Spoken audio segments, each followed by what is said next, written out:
बिस्मिल्लाहिर्रहमानिर्रहीम। अस्सलाम वालेकुम नाज़रीन, आपको शो में खुश आमदीद कहता हूँ। व्यूअर्स, लाहौर शहर को ये एजाज़ हासिल है कि जब भी यहाँ से किसी तहरीक का आगाज़ हुआ तो उसे अपनी मंजिल ज़रूर मिली है।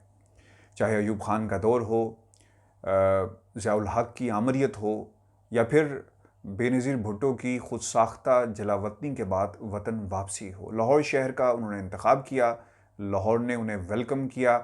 और तारीख़ ही बताती है कि इतना बड़ा रिसेप्शन किसी लीडर को वतन वापस आने पर नहीं मिला।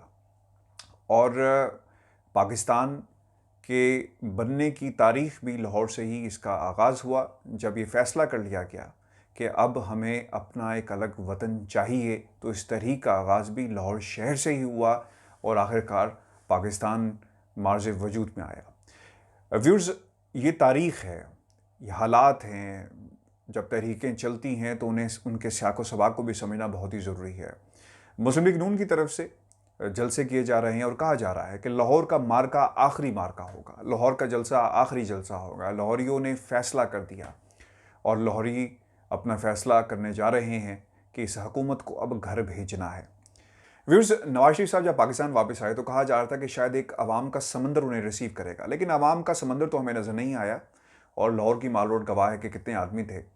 खैर, अब हो ये रहा है कि लाहौर को, यानी अहले लाहौर को ये कहा जा रहा है, ये एक नैरेटिव डेवलप करने की कोशिश की जा रही है कि जब लाहौर फ़ैसला देता है तो पाकिस्तान के अंदर जिस तहरीक का आगाज़ होता है वो ज़रूर कामयाब होती है। पहली तो बात, हमें हालात को समझना होगा। तारीख़ के जितने भी मैंने आपको रेफरेंसेस दिए, इसके पीछे एक जद्दोजहद थी, इसके पीछे अवाम के सेंटिमेंट्स थे। वो इस्तकबाल जो बेनज़ीर का किया गया उस वक्त उसकी एक वजह थी, और वो ज़ुल्फ़िकार अली भुट्टो की फांसी थी और आवाम की हमदर्दियाँ बेनज़ीर भुट्टो के साथ थी।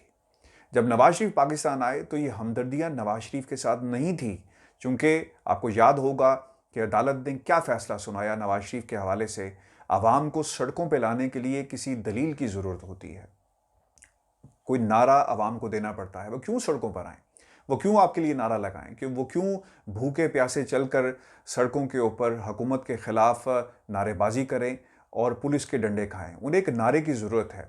खैर, अब एक नारा अहले लाहौर को दिया जा रहा है कि आप जब तहरीक चलाएंगे तो यकीनन फ़ैसला हो जाएगा, आपको सड़कों पर आना है और वज़ीर-ए-आज़म पाकिस्तान इमरान खान की हुकूमत को घर भेजना है। अब हमें हालात को समझना होगा। ये तारीख़ के रेफरेंसेस आपके सामने रखें। अब क्या हो रहा है, एक शख्स लंदन में बैठ के इस तहरीक को चला रहा है, और ऐसे लीडर्स जो अपना दामन बचाकर लोगों को सड़कों पे उतारते हैं, तो उस तहरीक का हाल क्या होगा। व्यूअर्स, तारीख़ कभी भी इन लीडर्स को माफ़ नहीं करेगी। आप जितने मर्ज़ी जलसे कर लें, जितना मर्ज़ी अपने हलकों के अंदर जो आपका गढ़ है जाकर कॉन्फ्रेंसेस और मीटिंग्स और कॉर्नर मीटिंग्स कर लें, उसका नतीजा कतई ये नहीं निकलेगा कि पाकिस्तान की आवाम, यानी अगर लाहौर ने फ़ैसला दिया, आपके चंद हलकों ने ये फ़ैसला दिया, तो आप ये मत समझें कि पाकिस्तान की आवाम भी ये फ़ैसला सुनाएगी। याद रखिएगा, मौजूदा हुकूमत के पास यकीनन ऑप्शंस कम हैं। महंगाई के ऊपर कंट्रोल करना बहुत ही ज़रूरी था, लेकिन वैसा कुछ नहीं हुआ। ये एक फैक्टर ज़रूर हो सकता है, इमरान खान की हुकूमत के लिए मुश्किलात खड़ी ज़रूर कर सकता है, लेकिन ये बयानिया कि जब लाहौर फ़ैसला करता है तो तारीख़ बदल जाती है, इन हालात के अंदर, और जो बयानिया कौम के सामने रखा जा रहा है, इसमें कोई हकीकत नहीं है।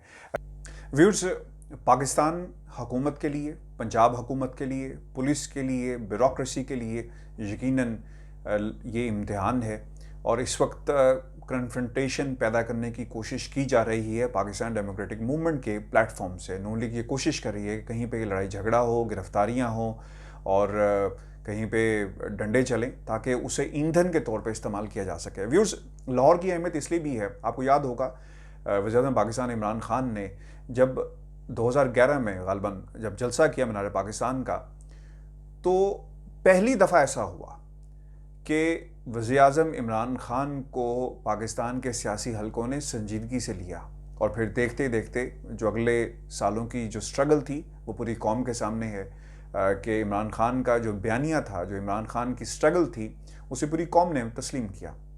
तो लिहाजा हालात को मिक्स जो किया जा रहा है, हमें इसको समझना होगा کہ حالات پاکستان کی عوام کے اس وقت کیا تھے اور اس وقت کیا ہیں. یعنی لیڈرز لندن میں بیٹھے ہیں اور تحریکیں پاکستان میں چلائی جا رہی ہیں. تو قوم جاگ چکی ہے، قوم جانتی ہے کہ سچ کیا ہے اور جھوٹ کیا ہے. ویورز، مولانا فضل الرحمان کا ریئیکشن آیا ہے مراسلے کے حوالے سے، اور وہ یہ کہتے ہیں کہ یہ جو مراسلہ جاری کیا گیا ہے یہ بدنیتی پر مبنی ہے. ہم نے 2001 میں بھی جلسے کیے، 2017 میں بھی جلسے کیے، اور انصار الاسلام کا ایک بہت بہترین کردار ہے، دستوری کردار ہے، اور یہ الیکشن کمیشن میں رجسٹرڈ بھی ہیں. اور آخر میں انہوں نے یہ بھی کہا کہ ڈنڈے کی کوئی رجسٹریشن نہیں ہوتی، نہ لائسنس ہوتا ہے، ایسے مراسلے صرف سیاسی دباؤ کے لیے ہوتے ہیں. بالکل صحیح آپ نے کہا فضل الرحمان صاحب، ڈنڈے کی کوئی رجسٹریشن نہیں ہوتی. پہلے تو یہ سوال قوم آپ سے پوچھنا چاہتی ہے کہ ایک پرامن تحریک اگر آپ یہ چلا رہے ہیں تو آپ کو ڈنڈا بردار فورس کی ضرورت کیا ہے؟ آپ کس قسم کا تاثر دینا چاہتے ہیں؟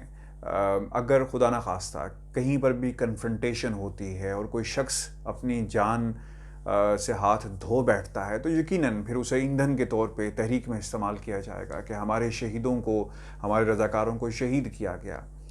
جب ریاست کے خلاف جب ڈنڈا اٹھا لیا جاتا ہے تو وہاں پر ریاست کو بھی ڈنڈا اٹھانا پڑتا ہے اور پھر کنفرنٹیشن ہوتی ہے.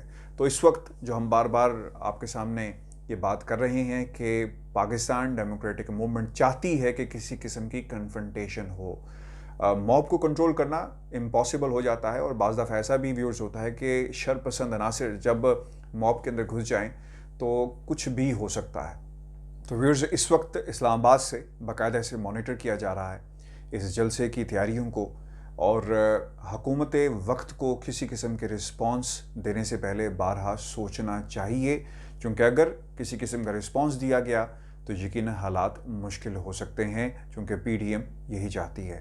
ویورز، دوسری طرف جماعت اسلامی نے بھی اشارہ دے دیا ہے کہ اگر پاکستان ڈیموکریٹک موومنٹ استعفوں کی طرف سوچتی ہے تو ہم بھی سوچ سکتے ہیں. تو اب یقیناً جماعت اسلامی نے بھی اپنا نام شہیدوں میں لکھوانے کا فیصلہ کر لیا ہے، اور یہ بیان یقیناً ایک سیاست ہے اور اس کے علاوہ اس میں زیادہ کچھ نہیں ہے. ویورز، یہ ہماری آج کی ویڈیو تھی، مختصر سی ایک ویڈیو تھی. اپنے کمنٹس ہمیں بھیجیے گا اور چینل کو سبسکرائب کرنا مت بھولیے گا. مجھے اجازت دیجیے. اللہ نے